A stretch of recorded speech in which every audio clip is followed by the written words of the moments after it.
ओम इंकारी सृष्टिरूपायै ह्रींकारी प्रतिपालिका क्लींकारी कामरूपिण्यै बीजरूपे नमस्तुते। नमः संस्कृताय श्रीगुरुचरणकमलेभ्यो नमः। भवतां समेषाम् अस्मिन् यूट्यूब चैनल संस्कृत प्रधीश इति अत्र भवतां समेषां स्वागतं व्याहरामि। अद्य वयम् अथर्ववेदविषये चर्चां कुर्मः। अत्र अथर्ववेदे ये विषयाः सन्ति तत्र शाखा, ब्राह्मणग्रन्थ, उपनिषद, प्रतिशाख्य, कल्पसूत्राणि च तत्तत् विषयेषु सामान्य परिचयं तत्र अहं वच्मि। आप सभी का संस्कृत प्रदिश इस यूट्यूब चैनल में स्वागत है। आप सभी को सुविदित भी है कि इसके पहले हम लोग वेद के विषय में चर्चा किए हैं और यजुर्वेद, ऋग्वेद आदि विषय में चर्चा किए हैं। तो आप सभी को संस्कृत प्रदिश इस यूट्यूब चैनल में साहित्य, न केवल वेद, व्याकरण आदि सभी विषयों का जो परीक्षा को ध्यान में रखते हुए परीक्षा उपयोगी जो प्रचलित हैं परीक्षाओं में, विभिन्न प्रकार के राज्य और विशेष करके विश्वविद्यालय अनुदान आयोग नेट राष्ट्रीय पात्रता परीक्षा को ध्यान में रखते हुए इस चैनल में सभी प्रकार के अध्ययन अध्यापन होता है। तो आप सभी लोग इस चैनल के माध्यम से घर बैठे हुए अध्ययन कर सकते हैं। तो पुनः आप सभी का इस चैनल में स्वागत एवं अग्रज कल्प और गुरुकल्प डॉक्टर परमेश शर्मा जी को बहुत बहुत अशेष आभार कि उन्होंने मुझे अवसर दिया यहाँ पे कुछ कहने के लिए। अस्तु, इदानीं वयं पठामः अथर्ववेदः। पश्यन्तु, अथर्ववेद क्या है? अथर्व का अर्थ सबसे पहले जिज्ञासा होती है, किस धातु से उत्पन्न हुआ है, क्या अर्थ लिया जाता है? तो विभिन्न प्रकार के आचार्य अथर्ववेद विषय में अथर्व जो शब्द है, शब्द आन पूर्वी, उसको लेकर के अलग अलग अर्थ करते हैं। ठीक, तो मूलतः भगवता पाणिनि, भगवान पाणिनि जी एक धातु लिखे हैं थर्वी, थर्वी धातु कुटिलता एवं हिंसा, इन अर्थ में है थर्वी धातु, थर्वी कुटिलता और हिंसा। तो हिंसा अर्थ में और कुटिल अर्थ में, इन दोनों अर्थ में प्रयोग होता है। तो थर्वा न थर्वा है अथर्वा, अर्थात क्या अर्थ है इसका कि जहां पे कुटिलता न हो, हिंसा न हो, हिंसा रहित, अर्थात अकुटिलता एवं अहिंसा के द्वारा, अहिंसा के योग से ब्रह्म की प्राप्ति करने का कारण, अर्थात जो अहिंसा और अकुटिलता के द्वारा जो वेद कहता है उसका नाम है अथर्व। ठीक है, और विशेषतः अथर्व वेद में अभिचार संबंधित इन सभी मंत्रों का इस संहिता में वर्णित किया गया है। ठीक, विशेष में जो अभिचार आदि मंत्र हैं उन्हीं का रखा गया है। और इसको अथर्व को विषय शब्द को लेकर के निरुक्तकार भी कहते हैं कि थर्व धातु ये गति अर्थ में है। निरुक्तकार इसको गति अर्थ में स्वीकार करते हैं थर्व धातु को। तो कभी कभी ये भी रहता है कि निरुक्तकार थर्व को किस अर्थ में ग्रहण किए हैं, तो गति अर्थक है जिसका अर्थ होता है गतिहीन।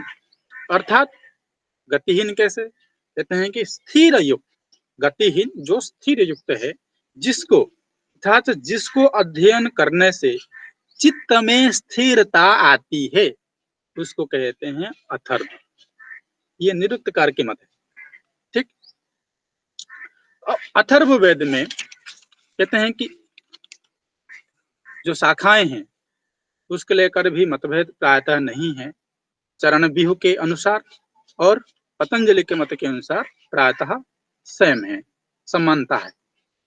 और अथर्ववेद के ऋषि कौन है? कहते हैं कि अथर्वा, ये स्वयं ये भी प्राप्त है कहीं किंवदंती और कथा में कि अथर्व ऋषि एक हुए। अथर्व ऋषि ने इस वेद को प्राप्त किया था, इनको उन्होंने प्राप्त करके फिर अध्ययन अध्यापन आदि कार्य किए थे, इसलिए इसका नाम अथर्व पड़ गया, अथर्व ऋषि के नाम से ये भी प्रचलन है। ठीक, इन उसी के नाम पे इस वेद का जो ऋषि है अथर्व ऋषि, अथर्वा ऋषि, वेद अथर्व है, नाम अथर्वा ऋषि। ठीक है, तो अथर्व और अथर्वा ये अंतर है। तो परीक्षा में कभी अथर्व ऋषि कह देगा तो ये भी भ्रमित नहीं होना है, क्योंकि आकार छोड़ देते हैं कभी कभी। ठीक, तो अथर्वा ऋषि और ऋतिक इसका है ब्रह्मा, और देवता कौन से हैं? सोम, सोम देवता, सोम पवन जिसको कहते हैं, वो इसके देवता हैं। और अथर्ववेद की शाखा के विषय में चरण भी अपने भाष्य भूमिका में और सायणिक भी अपने भाष्य भूमिका पे भी लिखते हैं। इनकी शाखाएं जो है 9 है। और स्वयं भगवान पतंजलि जी अपने महाभाष्य में भी अथर्ववेद के नवधा अथर्वाणो वेदः इति ये पंक्ति वहां पे उन्होंने वर्णन किया है। क्या क्या है? 9 शाखाएं इसकी। पहला पैप्पलादः, दूसरा है तौदः, जिसका अपर पर्याय नाम है स्तौदः, तौदः एवं स्तौदः, ठीक एक ही है। तृतीय है मौदः, फिर सौनकीयः, चतुर्थ।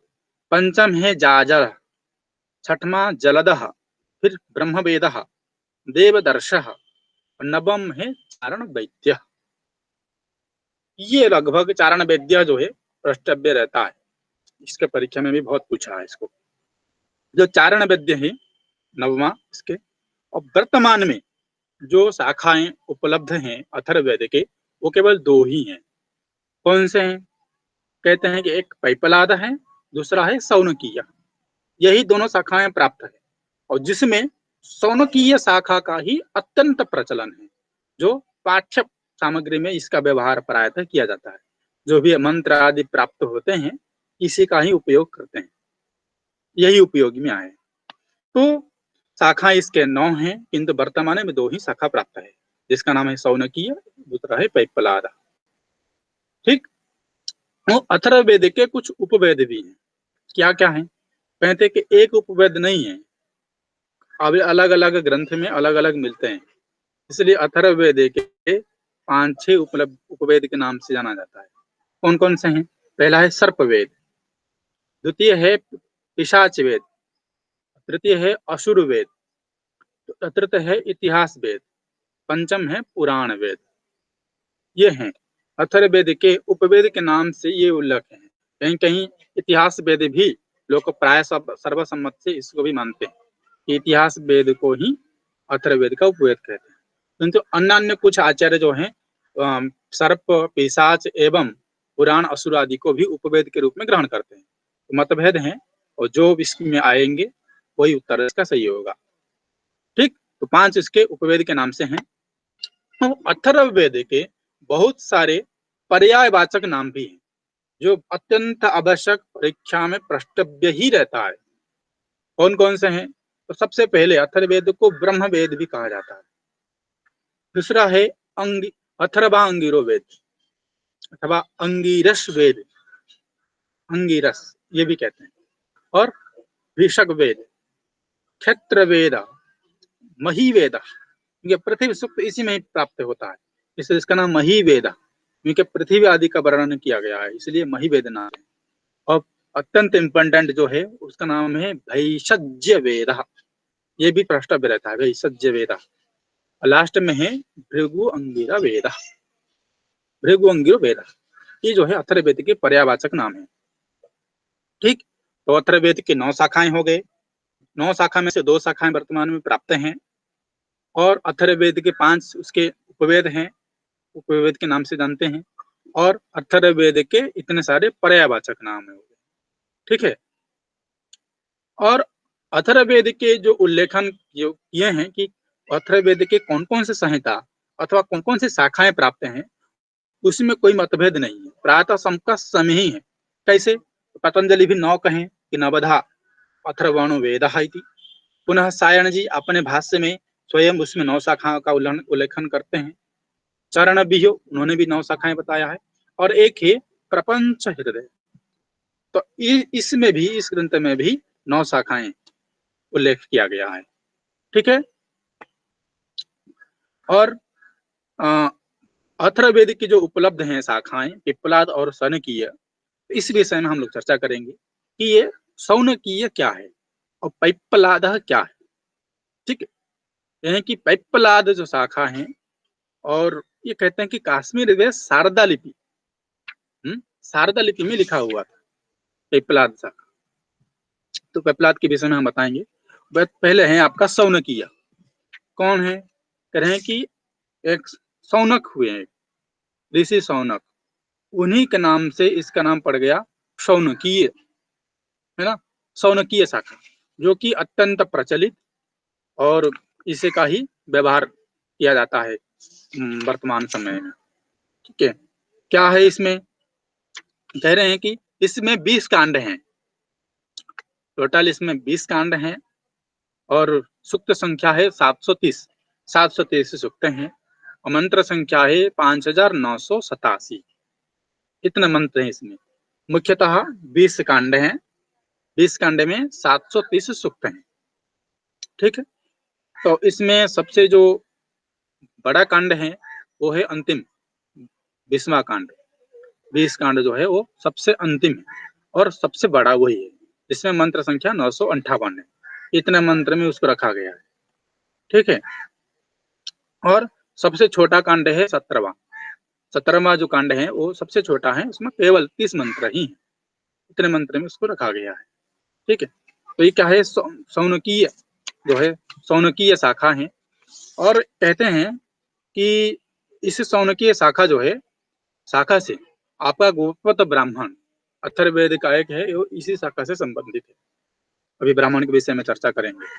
तो शौनकीय शाखा से ही गोपत ब्राह्मण जो है आया है।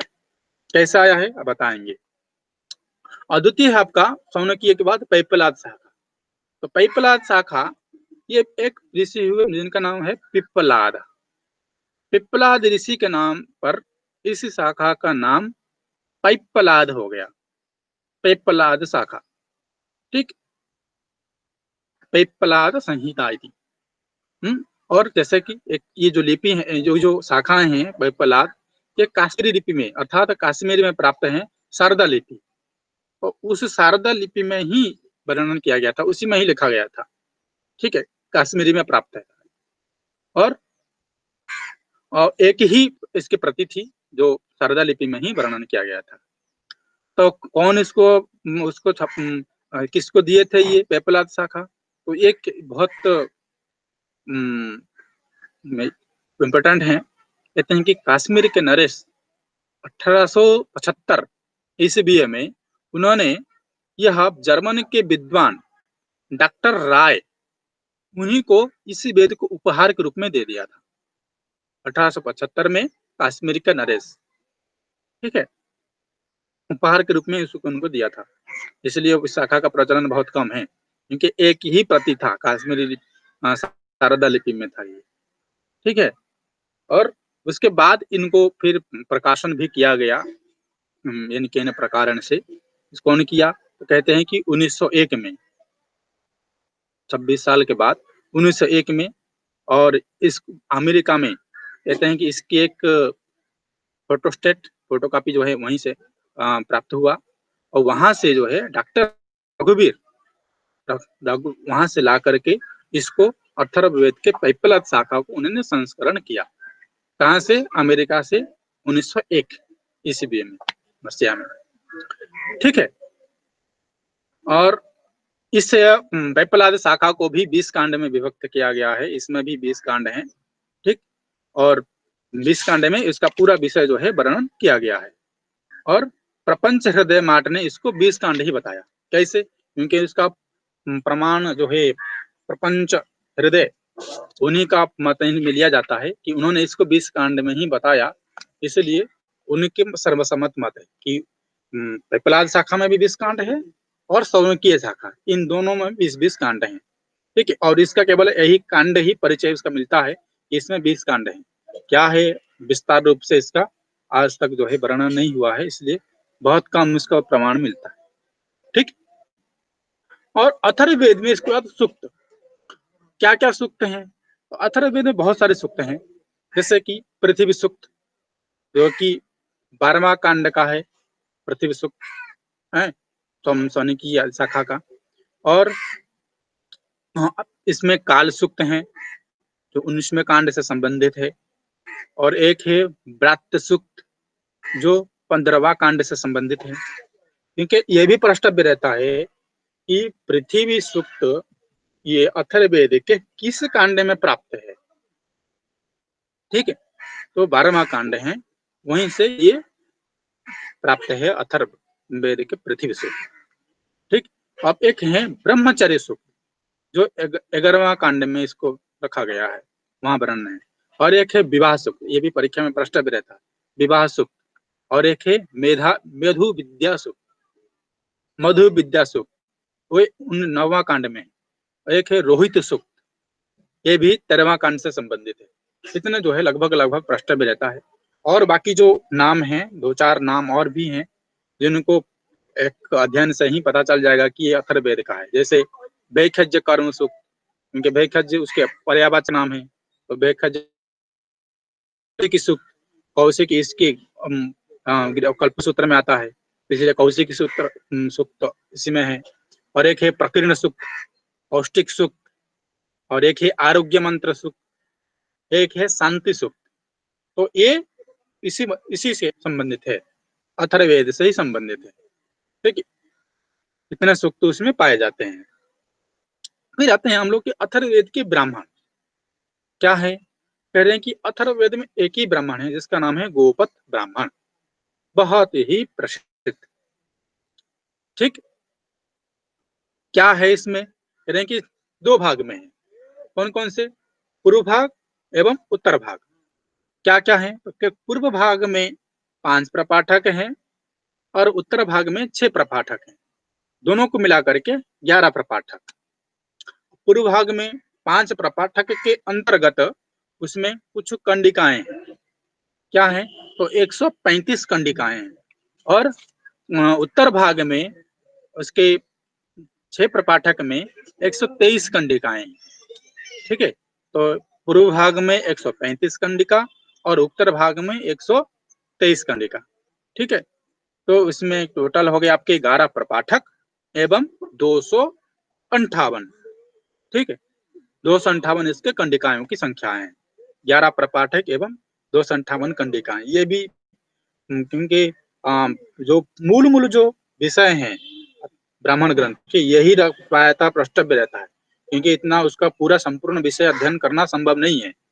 इसलिए मूल जो ऊपर का जो विषय है, कितने कांड हैं, कितने अध्याय हैं, क्या इसमें क्या क्या सूक्त हैं, ये लगभग प्रष्टव्य रहता है संहिता परिचय में। जहां भी संहिता परिचय रहेगा सिलेबस में, तो यही सब रहता है प्रष्टव्य में। टोटल केवल उसके अथर्ववेद के पेपलाद संहिता अथवा सौनक संहिता, ये दोनों पूछेगा, ये ऐसा नहीं है। संहिता मतलब सब टोटल, इसके कल्पसूत्र, ब्राह्मण, आरण्यक, उपनिषद, इसका सामान्य परिचय, किस संहिता में क्या है, किस उपनिषद में क्या है, सब ये सामान्य परिचय पूछेगा। ठीक है, ये अथर्ववेद के आपके जो है ये ब्राह्मण ग्रंथ है, जिसका नाम है गोपत ब्राह्मण। इसमें 11 प्रपाठक हैं और 258 इसकी कंडिकाएं हैं। और ब्राह्मण ग्रंथ के बाद आता है हम लोगों का आरण्यक। तो अथर्ववेद में वस्तुतः कोई भी आरण्यक नहीं है। ये रहता है परीक्षा में कि कस्मिन् वेदे आरण्यकः नास्ति। आरण्यक अस्ति नहीं पूछता है, क्योंकि कस्मिन् वेदे आरण्यक नास्ति ये पूछता है। 1-2 बार पूछा भी। तो एक ही वेद है, वो उसका नाम है अथर्ववेद, इसमें कोई आरण्यक नहीं। ठीक है, बाकी में आरण्यक 1-2 प्राप्त हैं सभी में, ऋग्वेद में भी हैं, यजुर्वेद में है, सामवेद में है।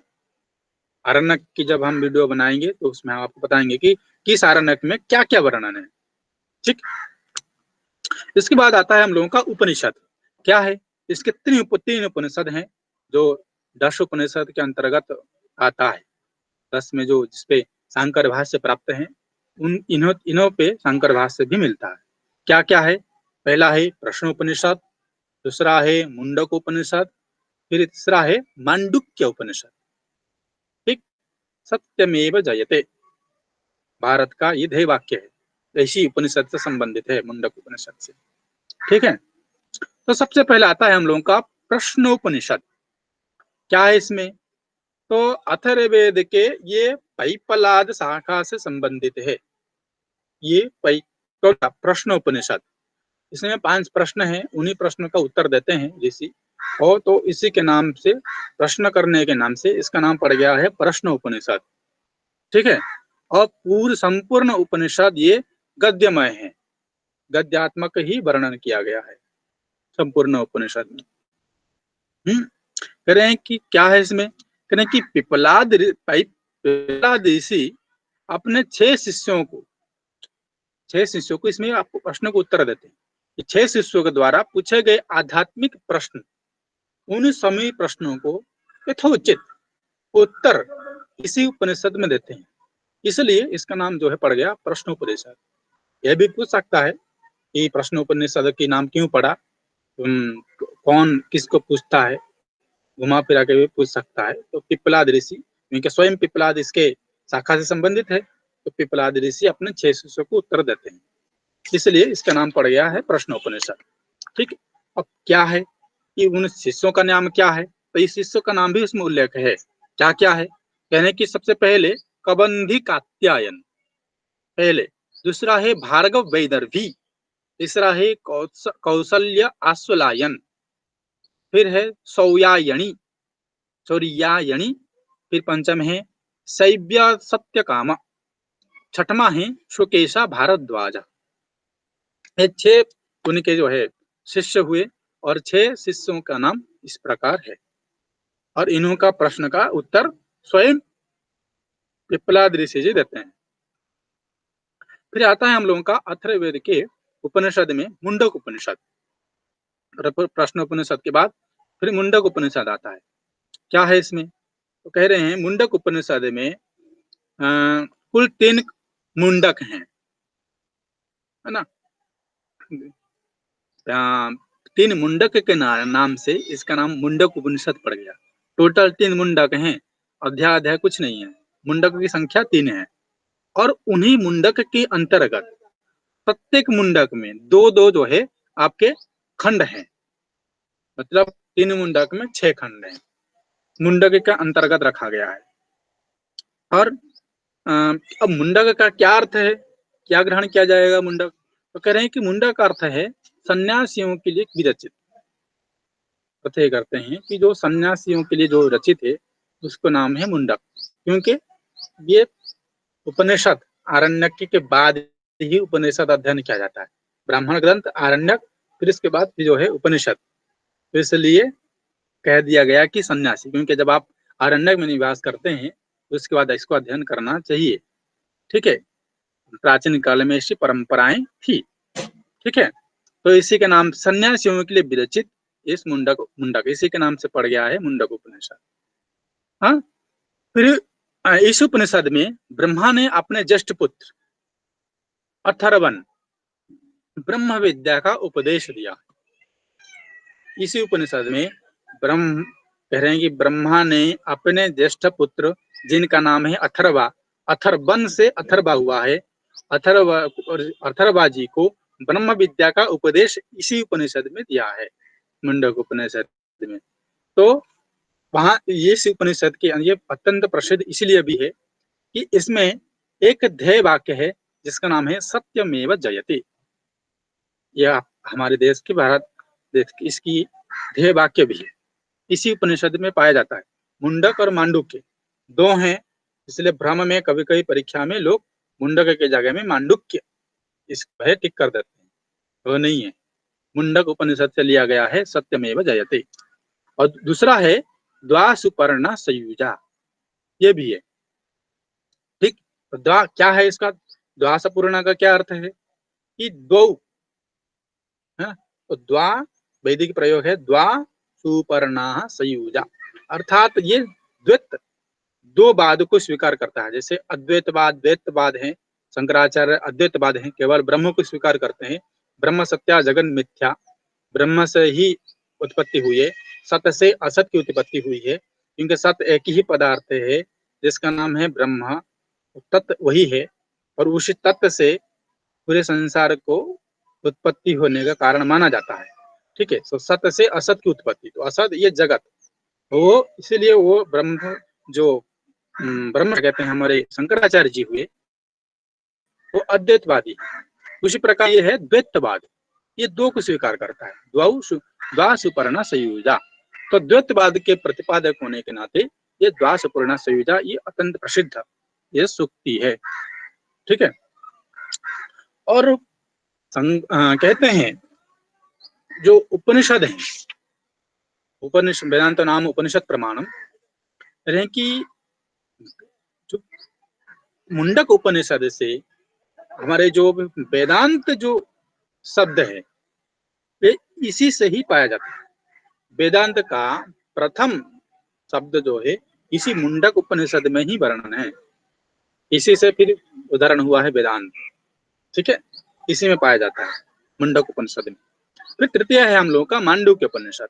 क्या है इसमें, कह रहे हैं कि मांडुक्य उपनिषद अत्यंत छोटू लघु है, इसमें लघु का है, ज्यादा नहीं है इसमें।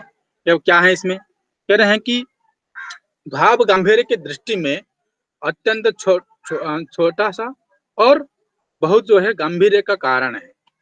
क्या है इसमें, कह रहे हैं कि टोटल इसमें 12 वाक्य हैं, केवल 12 वाक्य हैं, और इसको हम लोग 12 वाक्य को खंड ऋचा और आदि के नाम से कहते हैं, खंड भी कहते हैं। ठीक है, केवल 12 वाक्य हैं। तो इसमें क्या है विशेष, कह रहे हैं कि इसमें ओंकार का वर्णन, ओंकार का वर्णन इसी में विशेष रूप से वर्णन किया गया है। ठीक है, इसी में ही पाया जाता है। क्या है ओंकार का अर्थ, उसमें क्या वर्णन किया गया है ओंकार का, कह रहे हैं भूत भविष्य वर्तमान जो कुछ भी हैं, जो कुछ भी अवस्थाएं हैं वो सब ओंकार में निहित है। उसी से ही सारा संसार जो है उत्पत्ति हुआ है, ओम। तो ओंकार की विशेषता इसी में बताया गया है। और इसमें क्या और क्या है, कह रहे हैं कि ब्रह्म की 4 अवस्थाएं हैं। क्या क्या है, जागृत, स्वप्न, सुषुप्त एवं तुरीय। ठीक है, ब्रह्म के इस 4 अवस्थाओं को इसमें वर्णन किया गया है, जागृत, स्वप्न, सुषुप्त और तुरीय। ठीक है, और क्या है, कह रहे हैं कि इसमें इसी से संदर्भित आत्मा का सूक्ष्म विवेचन। ठीक है, क्योंकि उपनिषद का मूल जो विषय वस्तु है वो ब्रह्म विद्या की उपस्थापन करना। तो आत्मा को जब ज्ञान नहीं होगा तो परमात्मा कहाँ से ज्ञान होगा। ठीक है, तो इसलिए इसमें आत्मा का सूक्ष्म विवेचन इसमें पाया जाता है। ठीक है, हमारे इसके क्या हो गए, हमारा शाखा हो गया अथर्ववेद के, फिर अथर्ववेद के ब्राह्मण ग्रंथ, अथर्ववेद के कोई आरण्यक नहीं है, और अथर्ववेद का ये उपनिषद, ये हो गए हमारे संहिता परिचय। उसके बाद आता है हम लोगों का इस अंतर्गत कल्पसूत्र। ठीक है, तो कल्पसूत्र को 4 विभक्त किया गया है, बताइए आप सभी लोगों को क्या क्या है। सौत्र सूत्र, गृह्य सूत्र, धर्म सूत्र एवं शूल्ब सूत्र। और एक और भी इसमें इंटरेस्टिंग बात यह है, इसी में इस ग्रंथ में अथवा इस वेद में कोई शूल्ब सूत्र नहीं है। शूल्ब सूत्र केवल एक ही वेद में है जिसका नाम है यजुर्वेद। ठीक है, बाकी तीनों वेद में किसी में शूल्ब सूत्र नहीं प्राप्त होता है। क्या है शूल्ब सूत्र का विषय, तो कहते हैं कि यज्ञ कुंड का निर्माण। ठीक है, यज्ञ कुंड किस प्रकार से हो, यज्ञ की तो कुंड हम निर्माण करते हैं, बहुत सारे उसकी विधियां हैं, चतुष्कोण है, त्रिकोण है, फिर वर्गाकार है, त्रिभुजाकार है, कोण है, जैसे तारा से संबंधित जैसे तारा होता है उसी प्रकार की भी कुंड बनाया जाता है। तो विभिन्न प्रकार के कुंड का इसमें वर्णन, वेदी है ना, कुंड का जो वेदी है, वेदी निर्माण इसमें बताया गया है। तो शूल्ब सूत्र इसमें अथर्ववेद में कोई नहीं है, केवल एक ही वेद में है जिसका नाम है यजुर्वेद। तो सबसे पहले हम लोगों का सौत्र सूत्र क्या है, तो कह रहे हैं सौत्र सूत्र है उसका एक ही है जिसका नाम है वैतान सूत्र, वैतान सौत्र सूत्र। और दूसरा है गृह सूत्र, कौशिक गृह सूत्र, और धर्म सूत्र इसमें भी कोई नहीं है, धर्म सूत्र भी नहीं है, सुलभ सूत्र भी नहीं है। तो एक एक सौत सूत्र और गृह सूत्र एक एक ही है। बहुत इंटरेस्टिंग है, बहुत ही प्रश्नव्य रहता है इन दोनों का। क्या है, सामान्य परिचय करते हैं। सबसे पहले आता है हम लोगों का सौत्र सूत्र। क्या है इसमें, कह रहे हैं कि इसमें सौत्र सूत्र में टोटल 8 अध्याय हैं और इसमें कंडिकाओं की संख्या 43 है। 8 अध्याय, कंडिकाओं की संख्या 43। ठीक है। और ये जो सौत्र सूत्र है ये गोपद ब्राह्मण पर आश्रित है। क्यों गोपद ब्राह्मण पर क्यों आश्रित है? क्योंकि इसमें यज्ञ के संबंधित वर्णन किया जाता है। यज्ञ विधियां किस प्रकार से हो उसी में वर्णन इसी में किया जाता है सौत्र सूत्र में। जैसे 10 पूर्णमास, उक्था, षोडशी, वाजपेय, राजसूय आदियों का इसी सौत्र सूत्र में बताया गया है। कौन से? बैतान सौत्र सूत्र में। ठीक है। और क्या है इसमें, कह रहे हैं कि ब्रह्म के सभी कर्तव्य, क्या क्या कर्तव्य होते हैं। और कह रहे हैं सौत्र सूत्र से पहले 10 पूर्णमास का विवरण इसमें प्रतिपादन किया गया है। विशेष रूप से 10 पूर्णमास का जो विवरण है उसमें इसी में वर्णन किया गया है, इसी सौत्र सूत्र में। 10 पूर्णमास यज्ञ जो है ये ऋग्वेद में भी प्राप्त होता है। ठीक है, इसलिए परीक्षा में ये 10 पूर्णमास आदि जो है यज्ञ नेट में भी लगा हुआ है। अस्तु, उसके बाद आता है हम लोगों का गृह सूत्र। ठीक, क्या है गृह सूत्र? उसका नाम है कौशिक गृह सूत्र। ठीक, क्या है इसमें? तो कौशिक गृह सूत्र किससे संबंधित है? कह रहे हैं कि ये कौशिक गृह सूत्र है सौनक शाखा से है, जिसका नाम सौनकीय है। उस सौनकीय शाखा से संबंधित यही गृह सूत्र है। ठीक है। और इसमें विभाजन क्या क्या किया गया है? तो 14 अध्याय और उसी 14 अध्याय के अंतर्गत 141 कंडिकाएं हैं। ठीक है, 141 कंडिकाओं में वर्णन किया गया है। क्या इसके क्या विषय विवेचन किया गया है? शांति कर्म, अभिचार आदि कर्मों का विशद विपुल रूप से वर्णन किया गया है। अभिचार आदि एवं शांति कर्म। ठीक है। और क्या है? और इसमें प्रायश्चित कर्म और भविष्यवाणी का वर्णन किया गया है। और कौशिक सूत्र को संहिता कल्प संज्ञा भी प्राप्त है, जिसको हम लोग संहिता विधि कहते हैं। संहिता विधि अथवा संहिता कल्प संज्ञा भी इसी को हम कहते हैं। ठीक है। और अथर्ववेद में कोई धर्म सूत्र और अथर्ववेद का कोई सुलभ सूत्र नहीं है। तो ये हो गया आपका कल्प सूत्र का परिचय। फिर आता है हम लोगों का अथर्ववेद में प्रातिशाख्य एवं शिक्षा। तो क्या शिक्षा प्राप्त है और प्रातिशाख्य क्या क्या प्राप्त है? तो देखिए, सबसे पहले आते हैं हम लोगों का शिक्षा। तो इसमें एक ही शिक्षा है, ग्रंथ है, जिसका नाम है मांडुकी शिक्षा। क्या है मांडुकी शिक्षा में? कहीं यह श्लोकात्मक है, साम स्वरों का, साम वेद का जो स्वर है उन स्वरों का विशद रूप से वर्णन किया गया है। और को संपूर्ण श्लोक संख्या है 179 श्लोकों में वर्णन किया गया है। ठीक है। और स्वरों को अच्छे से जानने के लिए, भली भ्रांति जानने के लिए इस वेद को अध्ययन या इसे शिक्षा ग्रंथों को अध्ययन करना चाहिए। स्वरों को वर्णन मिल जाएगा। उसके बाद आता है हम लोगों का प्रातिशाख्य।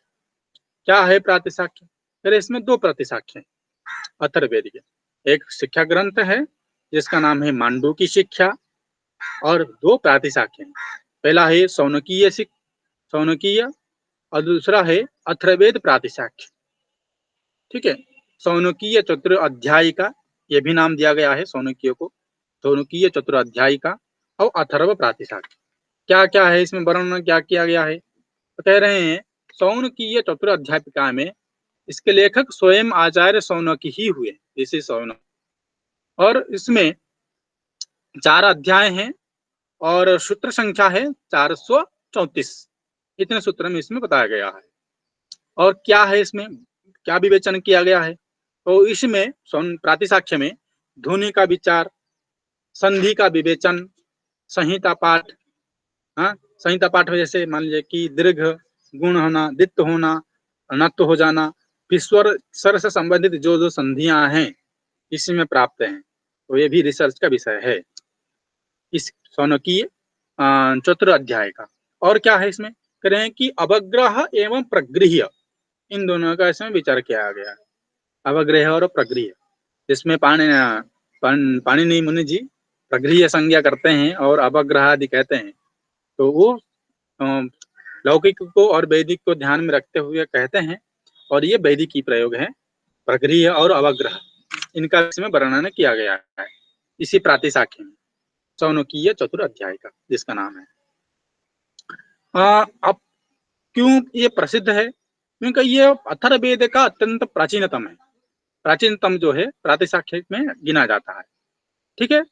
और इसी प्रातिशाख्य को इंग्लिश अनुवाद में विद्वान लोग भी किए हैं, जिनका नाम है डॉक्टर व्हिटिन, उन्होंने इसको अंग्रेजी संस्करण किया है, ठीक है। तो अलग अलग इसमें उन्होंने संस्करण किए हैं, और इसमें ये बहुत, उनका नाम बहुत प्रसिद्ध है। तो उसमें 4 अध्यायों में उन्होंने इसको संग्रहण किया है, तो जिसका हम लोग प्रमाण के रूप में लेते हैं इंग्लिश वाले को। 4 अध्याय में जैसे हमने कहा कि 434 इसमें सूत्र संख्या है, तो पहले अध्याय में 105, द्वितीय में 107, तृतीय में 96 और चतुर्थ में 126, इतने सूत्र उसमें मिलते हैं, ठीक। तो चतुर्थ अध्याय का शौनकीय प्रातिशाख्य हो गया। अद्वितीय है आपका अथर्ववेद प्रातिशाख्य। क्या है इसमें, कह रहे हैं कि ये अथर्ववेद प्रातिशाख्य ये प्रपाठक में, शौनकीय अध्याय में था जिसमें 4 अध्याय था, इसमें प्रपाठक हैं, कितने हैं, कह रहे हैं कि 3 प्रपाठक, ठीक है। और 3 प्रपाठक, और प्रथम प्रपाठक में 3 पाद हैं, और द्वितीय और तृतीय प्रपाठक में 4-4 पाद हैं।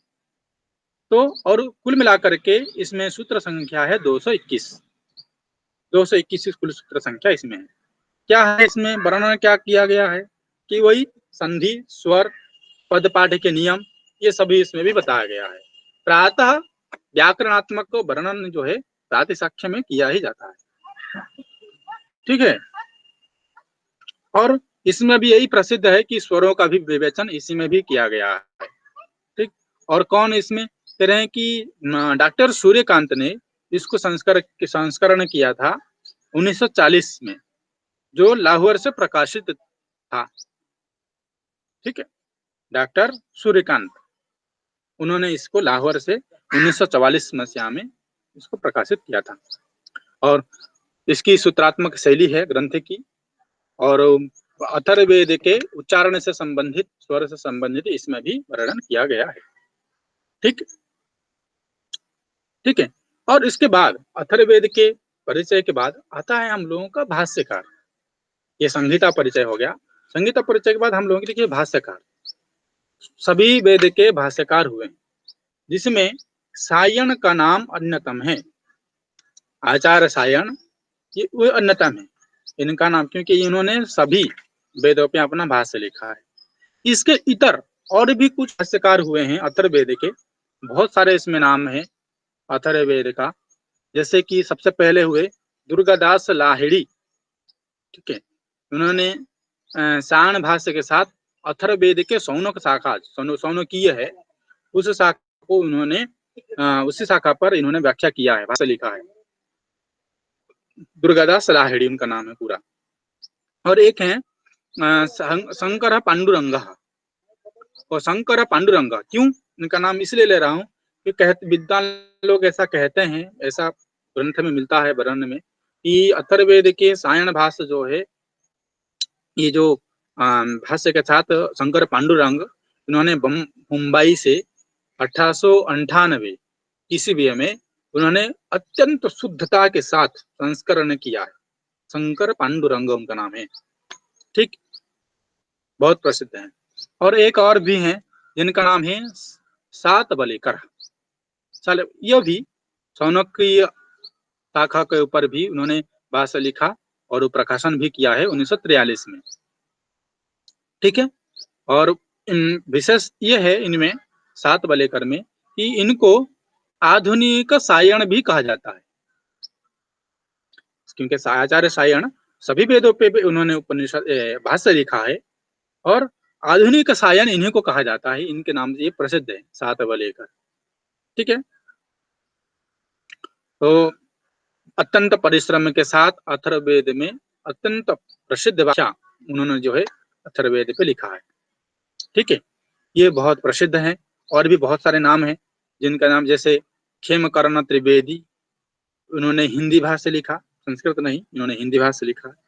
और एक और हैं जयदेव विद्यालंकार, ये भी बहुत प्रसिद्ध नाम है, इन्होंने भी हिंदी भाषा से लिखा।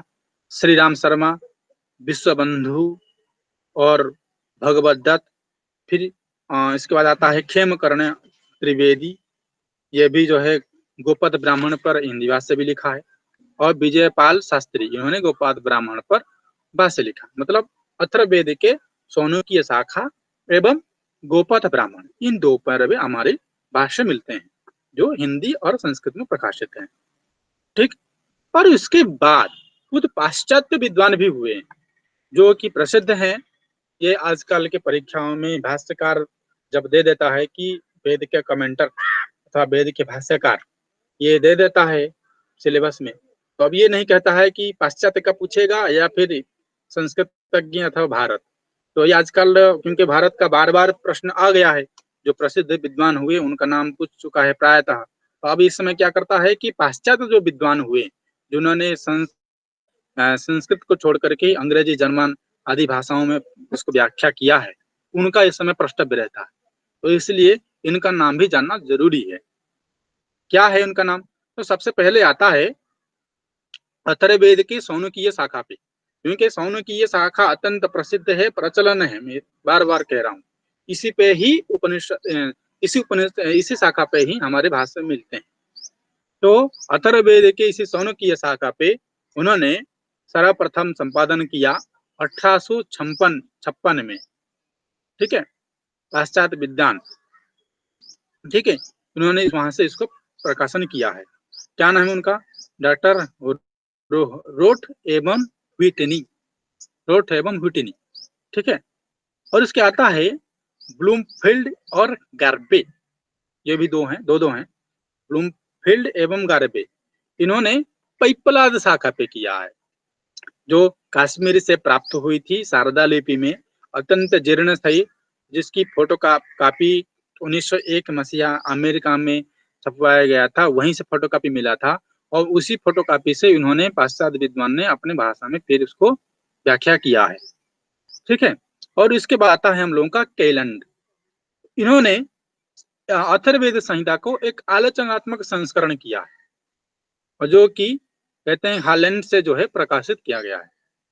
ठीक है, और उसके बाद आता है ग्रिफिथ। ठीक है, तो कह रहे हैं कि अथर्ववेद का अंग्रेजी पद्य रूप में अनुवाद किया है, पद्य अनुवाद। ठीक है, इन्होंने किया है ग्रिफिथ। और इसकी प्रसिद्ध क्या है, विशेषता क्या है? प्रसिद्धि ये है कि 1895 से लेकर के 1898 के बीच में उन्होंने इसको छपवाया था। कहाँ छपवाया था? वाराणसी में।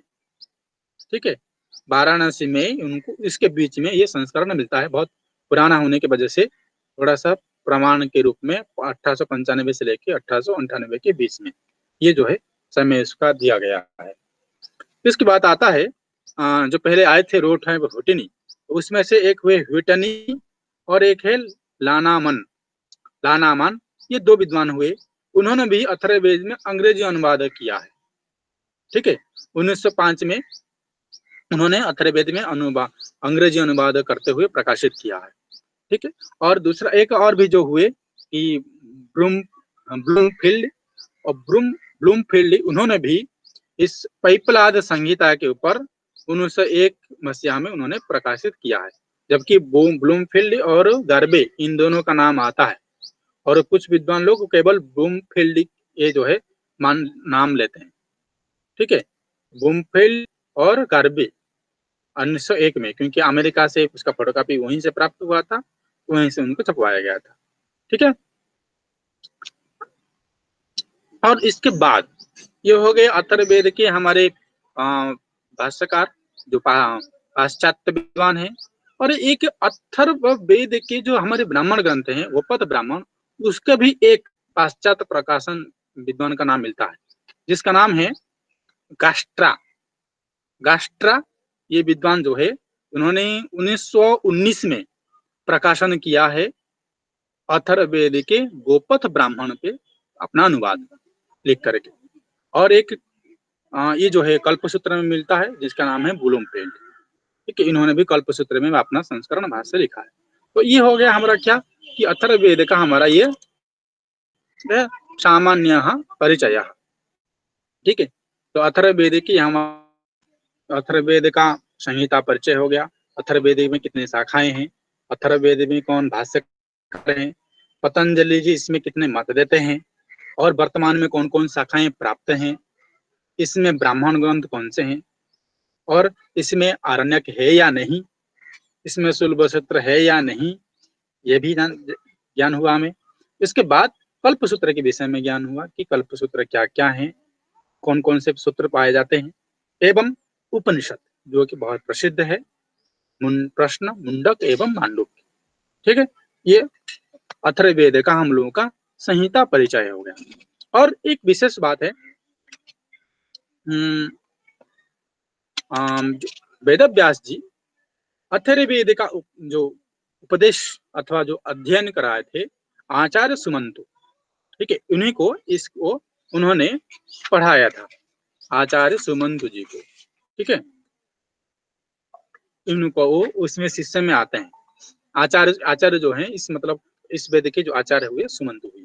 ठीक है, तो इस हमारे अथर्ववेद का सामान्य परिचय हो गया कि क्या क्या शाखाएं हैं, कौन कौन भाष्यकार हैं, और कौन कौन से शिक्षा कौन से हैं, प्रातिशाख्य कौन से हैं, धर्मसूत्र कौन से हैं, गृहसूत्र कौन से हैं, उपनिषद कौन से हैं, और ब्राह्मण कौन से हैं। ये अथर्ववेद से सामान्य परिचय। मन्ने ये आप सब लोगों को ज्ञान हो गया होगा, आप लोग इससे कुछ लाभान्वित जरूर होंगे मेरे सहयोग से। अस्तु, धन्यवादः, पुनः मिलामः।